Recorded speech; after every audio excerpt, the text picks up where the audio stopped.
Le mondial 2022 de football au Qatar fait décidément couler beaucoup d'encre. L'organisation non gouvernementale Sherpa a décidé de porter plainte contre le groupe français Vinci pour travail forcé notamment et mise en servitude des ouvriers travaillant sur les chantiers qatariens. On en parle avec Marie-Laure Guisselin. Bonsoir. Bonsoir. Merci d'être avec nous. Vous êtes juriste, vous êtes la responsable du contentieux au sein de l'ONG Sherpa et c'est vous qui avez recueilli les témoignages sur place au Qatar. Que vous disent ces ouvriers que vous avez rencontrés? Tous les témoins que nous avons rencontrés nous font état de menaces pour les contraindre à des conditions qui sont pour nous indignes d'une personne humaine. C'est-à-dire des menaces, premièrement, Vinci confisque les passeports et ça c'est strictement interdit par la loi qatari. Deuxièmement, les migrants, lorsqu'ils revendiquent de meilleures conditions de travail ou même qu'ils veulent changer d'employeur, reçoivent aussi des menaces de l'entreprise, par exemple, d'être licenciés. Ces conditions de travail sont indignes. Pourquoi ? Ils travaillent 66 heures par semaine, parfois sans protection adéquate contre la chaleur, par exemple. D'ailleurs, on relève un nombre anormal de décès ou d'accidents sur place. Et dans des conditions de logement qui sont aussi terribles. Parfois, ils sont à 8 par chambre sur des lits superposés, alors même encore une fois que la loi qatari interdit ce nombre de personnes par chambre ou des lits superposés. D'où viennent ces ouvriers? De quel pays? La plupart du temps d'Inde, Népal, Bangladesh, Sri Lanka. Et combien sont-ils? Alors, Vinci parle de 3200 salariés sur place, mais ce sont uniquement les salariés qui sont directement employés par elle.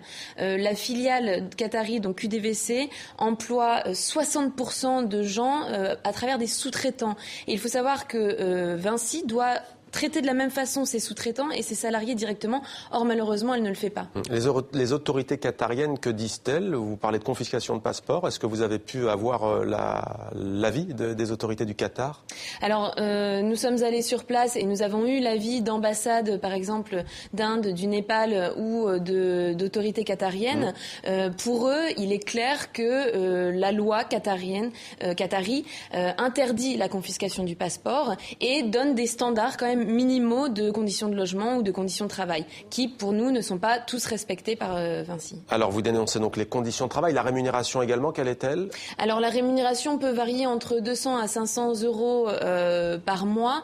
Il faut savoir qu'en fait ça correspond à 200 rials alors qu'un Qatari gagne 38 000 rials. C'est comme si en France on gagnait 27 euros alors que le salaire moyen est de 1500 euros. Donc vous imaginez pour un niveau de vie qui est assez élevé au Qatar, la rémunération est donc sans rapport avec l'importance du travail qui est fourni. Alors le problème, c'est que sur plusieurs points, Vinci s'est exprimé depuis le début de cette polémique. Par exemple, Vinci dit c'est faux, ils sont payés 700 euros. Alors il y a une différence entre les ouvriers qualifiés et les ouvriers non qualifiés.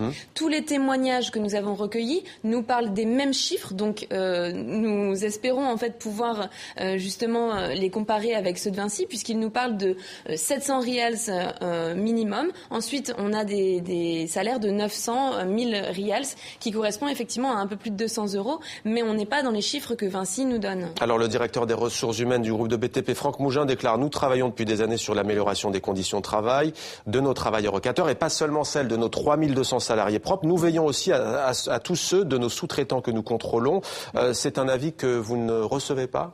Mais nous aimerions que ça soit le cas puisque la loi qatari impose à l'entreprise effectivement d'imposer les mêmes conditions et Vinci dans ses communications affirme effectivement donner les mêmes conditions de travail et de logement aux sous-traitants et aux salariés employés directement. Malheureusement, même si pour tous les salariés la confiscation du passeport et les 66 heures sont valables, on a pu effectivement observer que chez les sous-traitants il y a encore des conditions de travail et des conditions de logement qui sont pires et nous demandons à Vinci de bien vouloir régulariser encore plus la situation de ces sous-traitants. Alors, le groupe Vinci a annoncé qu'il allait porter plainte contre vous, alors qu'il est, on ne sait pas si cette plainte a été déposée ou pas. Vous êtes responsable du contentieux. Que va-t-il se passer maintenant? Parce qu'on a aussi de savoir, vous, quel est l'objectif de cette plainte? Qu'est-ce que vous cherchez? Alors, nous cherchons évidemment avec cette plainte à interpeller Vinci et faire en sorte que les droits fondamentaux des travailleurs soient respectés avant la fin de la Coupe du Monde. Nous espérons qu'une enquête préliminaire soit ouverte et nous incitons d'ailleurs avec une pétition qui est sur notre site asso-sherpa.org le le parquet, le ministère public, à ouvrir une enquête préliminaire pour faire la lumière sur les faits sur ces migrants au Qatar.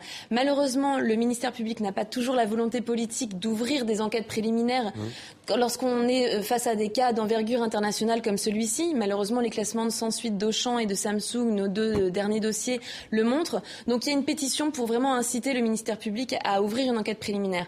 Ceci dit, juste sur la diffamation, nous y attendions, puisque c'est ce qu'on appelle une poursuite bâillon.